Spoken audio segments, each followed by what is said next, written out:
Hey everybody, this is Mackie, and there's Samantha. Hello, We're back with another episode here. we're back. So I was asking her how we're going to start this one out, and Ugh. I really don't know, Samantha, how we're going to start it out. I don't know. This case stresses me out. It's a good case. It's been going on for quite a while. The case of the stolen dog. Who'd have thought a stolen dog case would go on this long? This case sounds like a cartoon case. Like it sounds like a made up case you would give to like a new PI to see if they could, test their skills. Right? Like, is it? No, Are you testing me? No, we cracked it once already, and then the guy. Here's the most frustrating part about this is the dealing with the police. They're like, we don't have enough probable cause. I'm like, dude, he's got a stolen dog that was broke. We'll get into it. But anyways. It's like Beethoven, or what's that movie? Remember that darn cat from back in the day? Yeah. Like this is like a PG movie. Right. Yeah. So yeah, we have an ongoing case up in Tennessee where a guy stole his ex-girlfriend's dog. Right. Mm-hmm. Background. They lived together back in 2024 in Tennessee. And the client called, they broke up, right? And she moved off. She's an MD. So she's in so you go to medical school and then you're in your internship.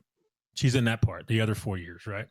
They get paid and stuff. They're just learning a specialty. I think she's a cardiologist. Mm-hmm.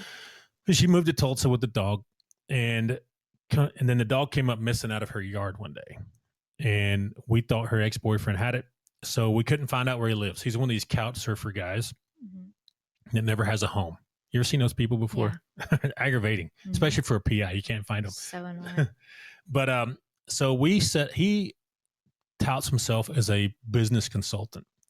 So I called him up, just like I didn't use a cover or nothing. I said, hey, I want to get some business consulting. So we met him at Starbucks. Met him at Starbucks. We went through an hour consultation. In the meantime, our other investigator was out in the parking lot and followed him to where he's living. And he dressed up like he's a pizza delivery guy, like he was at the wrong address, and spotted the dog and all that stuff. So we got the sheriff's department to come over and get it.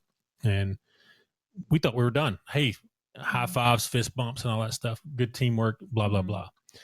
About a year later, the client calls me back and says, hey, she's in Tulsa, Oklahoma. Says, hey, somebody broke in my home, sent me pictures, like they kicked the door in, right, and took the dog. All right, so Tulsa PD's involved now, breaking and entering and all those things. I said, well, it was probably him again.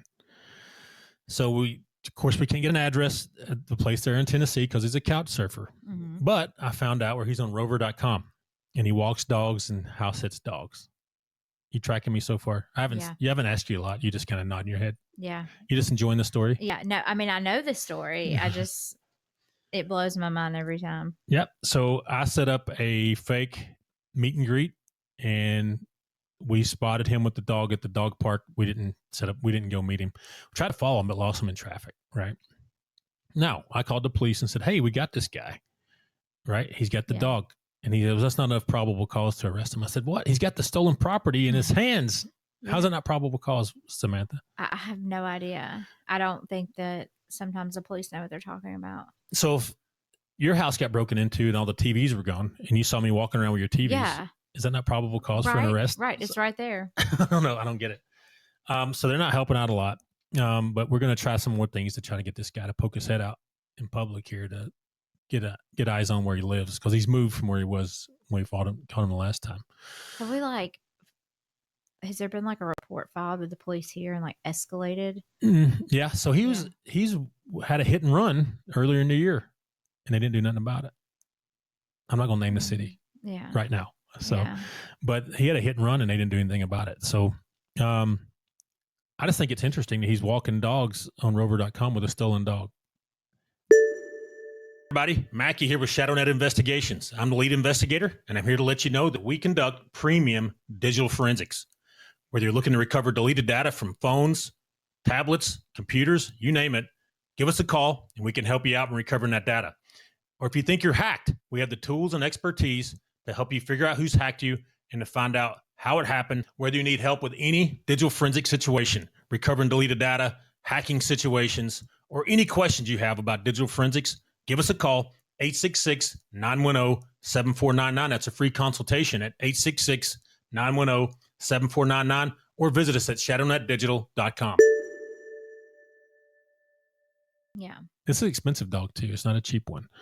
Pretty dog. I mean, is that a mental disability? Him like take that to the ex-girlfriend or what? I don't know. I feel like that this has more. I mean, I'm speculating, but I would surmise that this has more to do with the ex-girlfriend than it does the dog. Mm-hmm.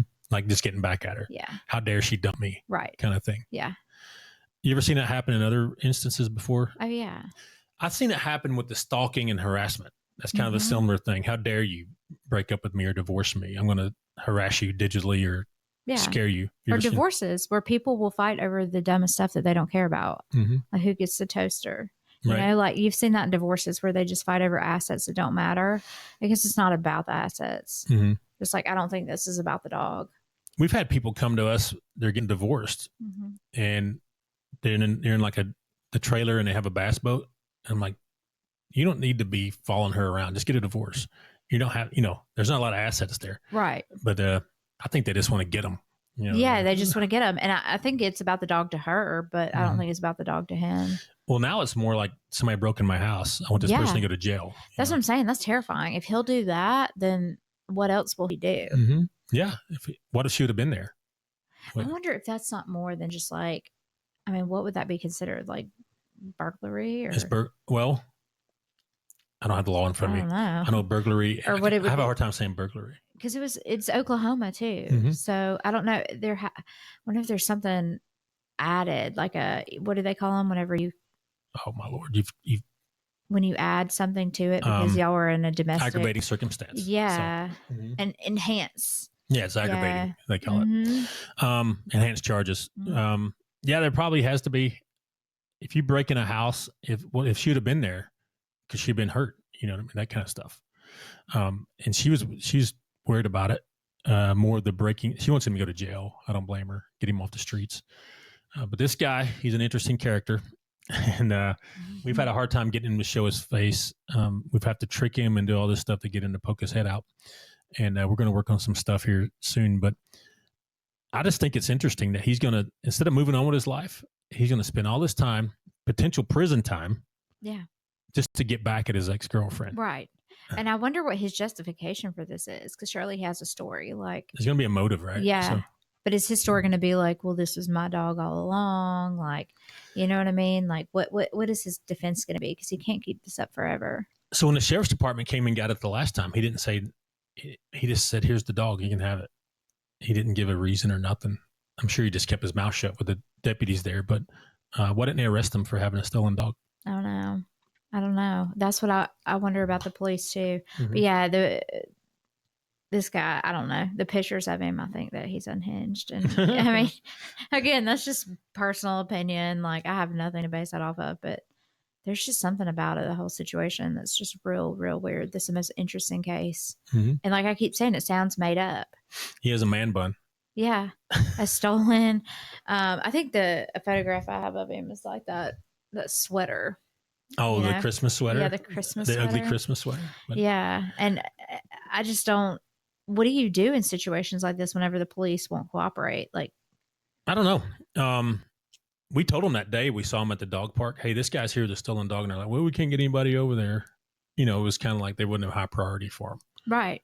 I've run into that. They're like, we're not coming over to pick up a dog. I said, you need to be picking him up. Right. It's not about, I'll take the dog. You put him in cuffs, you know? But it was frustrating. It's just very frustrating. And I don't know why. I know they have high priority and they're shorthanded right now. But people breaking in, kicking in doors and stealing stuff, I think we still need to be arresting people for that.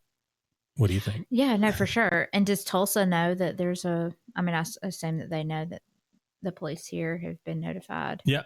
And will Tulsa, but there's nothing they can do right now until we act over here. Right. We got to find them. So that's a big thing. Frustrating having to do a case over states. With a couch surfer that doesn't have an address. So. But it's on Rover, so be careful. It's what? Who you have walking your dog. Yeah. He's on rover.com. Aren't they supposed to be vetted? They're supposed to be. Now, we got a lawyer supposedly subpoenaing Rover's records to try to get an address for him because he has to give a real address there. So I don't know where that is. But I guess we'll find out shortly. Well, thank God she has the resources to be able to do this, because a lot of people wouldn't even have the resources to pursue something like this. Right. But she wants her dog back. So I understand that. And I hope she does. And get she her wants dog him in back. jail. So because this has been like, how long? A year? The first one was in June 2024. And then she called me in February. So about the breaking and entering and all that stuff. His dog's been gone since February. That's right. So sad. And a criminal walking around like nothing's going on. Above the law, right? Right. Okay. All right. We'll have to update y'all on this one. But that's all we got for this one. And we'll be back with another episode soon. Say bye, Samantha. Bye. Have fun. All right.